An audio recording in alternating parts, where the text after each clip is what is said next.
Hi people, it's Archivist here, and today I'm making a follow-up video for Destroy All Humans, the remake. In my first video I talked about how I was very disappointed with the game's performance. I could see that on Xbox One X it was targeting 60 frames per second, and indeed on the first level on Turnip Seed Farm it was actually getting there the vast majority of the time. If the entire game ran like that first level, I would be completely satisfied with it. But when I got to Rockwell, where you go to the fair and you're walking around amongst NPCs, the frame rate started to constantly fluctuate. We're not talking about massive dips here, but distractingly bad. And I realized that the more I played the game, the more it just became increasingly inconsistent. And I also talked about how, when I played this game back in the day in, was it 2005? I must have only been about 9, but I was really obsessed with this game. I really enjoyed it, and I wanted to play this game at its best. And I think it's fair to say that if a remake should do anything, is that it should really refine the presentation. So on the graphical side I had no complaints, but on the performance side I felt as if they should have tried harder to get it closer to 60 frames per second more of the time, rather than the inconsistent result we got from the enhanced console. And indeed I also looked into, just out of curiosity, what the base console was like, and I believe the results I'm hearing is 30 frames per second, but it is apparently a consistent 30 frames per second, although do validate that, it's not my experience, just something I've heard.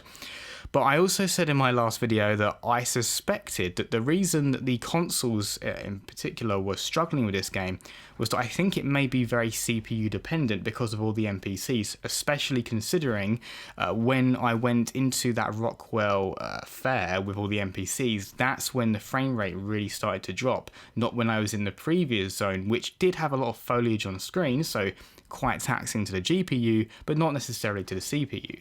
And whenever I think that, the natural reaction I take is to think, okay, well, how well will this game run on PC then? Because most people's PCs these days will have a CPU that is better than even an enhanced console. The weakness of both the PlayStation 4 Pro and the Xbox One X is that even though they both have beastly GPUs, their CPUs are quite weak. I mean, they were weak when the base consoles came out, so now they are borderline archaic, right? So I went onto PC, and the results were amazing. And I mean, not just in the normal sense that you would expect a decently spec PC to do better than the console, that's almost a given, but it was transformatively different, to the point where I didn't see any frame rate drops if I put everything to ultra, and I could even get the resolution as high as 1440p. Apologies, for the sake of my capture card you're only seeing 1080p, but the frame rate should be obviously a lot better if you saw my previous video, where I honestly, watching the footage, maybe there's like one random drop where maybe it's more to do with my PC's I/O, but if I keep a look at it consistently, it seems to be completely consistent. I really do wish I had a frame time graph here or something like that, but if you're watching this at 60 FPS on YouTube, you should have an authentic representation of what I'm seeing when I play the game. So just, I guess, eyeball it if you will. And yeah, even getting into the saucer, for example, blowing up buildings and all of that destruction, it just isn't pushing the game down, whereas on the console it really seemed to struggle whenever it was pushed like this. And so I suppose where I'm going with this follow-up video is quite a simple message. The message is, if you can afford to, definitely go for the PC version of the Destroy All Humans remake. Now, it's still got a few flaws. There are definitely some general bugs in this game, but they're clearly not platform specific. I think it's just maybe to do with the code or whatever. But in terms of the overall presentation on PC, it looks very nice, and it seems like the developers, it's almost as if they, and this is so weird, like I don't expect this, it's so rare these days, but I almost feel like they put PC first. Like, I can't remember the last time I felt as if a developer truly put the PC at the forefront of their development strategy. Like, that used to be a bit more common, where there were more games that were built for PC, like a classic example being the original Crysis, which was very much designed for the PC market. It wasn't even really possible on consoles at the time without significant drops. But this is, bizarrely, of all games, like, this is not a game I would have wagered would fall into this category, but it really does feel like a game that is best played on PC. And I think it is owing to that CPU dependence. Other genres that tend to fall into this would be things like real-time strategy games, like the Total War series, where you're looking at huge number of NPCs and scripting and pathing all on screen. And if you attempt to put something like that on consoles, the results are often very bad because they are so CPU driven that consoles, unfortunately, at least the current gen consoles, just can't handle it. Which is why I'm actually quite excited for both, the Xbox Series X and the PlayStation 5, because they're getting two major boosts in areas that this generation of consoles, even the enhanced consoles, were very weak, in that they're getting SSDs, so load times are faster, but also they're getting much more powerful CPUs. So hopefully these sorts of bottlenecks that we're seeing with for example, the Destroy All Humans remake will start to become a thing of the past, and they won't have that weakness where, although they are very strong in terms of their GPUs, consoles might actually start catching up with PCs a little bit in terms of CPU. If you're curious, by the way, as to my specs running this game, it's i7 9700K, RTX 2080 Super, and just 16 gigs of DDR4. Now, naturally, this is the thing about recommending the PC version of a game, right? Clearly, I can say that this is a good port, but on the other hand, obviously, it always comes down to your own hardware.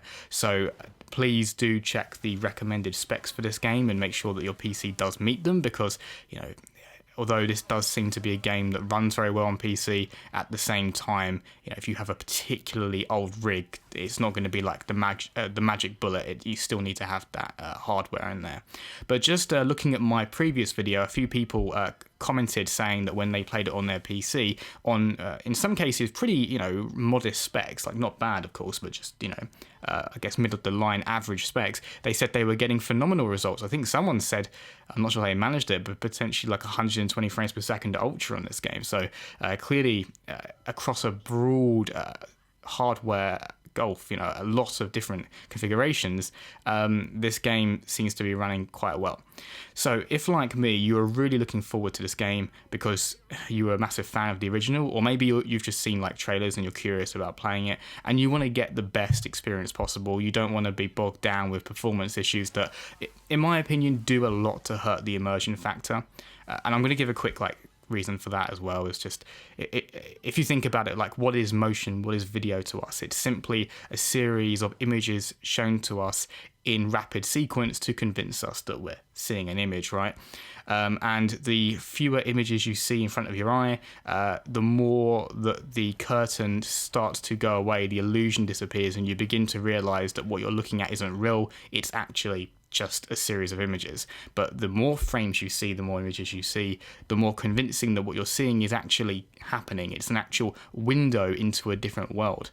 And so when you start to see things like with the enhanced consoles where you see these frequent dips and the motion starts to become very inconsistent, it's very, in my opinion, immersion breaking. You very much feel the fact you're playing a video game, as if the alien extracting humans' brains wasn't enough. But you get the point, right? It does, in my opinion, have a very strong effect on immersion. A lot of people talk about the benefits of frame rate in terms of responsiveness and gameplay, and look, I totally agree with that. But I think the immersion factor is also something that I personally value massively. And in a game like this, just so I can enjoy it, so I can just sort of have the power fantasy of being Cryptosporidium going around dominating the human race, it's nice to have immersion at its maximum, I guess, just to really get you into the experience, if nothing else. So that is why I would recommend looking into the PC version of Destroy All Humans. There may be a demo actually that you can try. There definitely was at the time of me making this video. Sometimes demos get removed for some reason, but if it's still there, that would be a fantastic way to test your PC and make sure that it is actually running the game to your satisfaction. So I'd recommend doing that first, just in case you do end up spending money and it doesn't turn out. But yeah, this absolutely does seem like the way to go. Destroy All Humans on PC is a triumph, guys. Go for it. As always, people, thanks very much for watching and see you next time.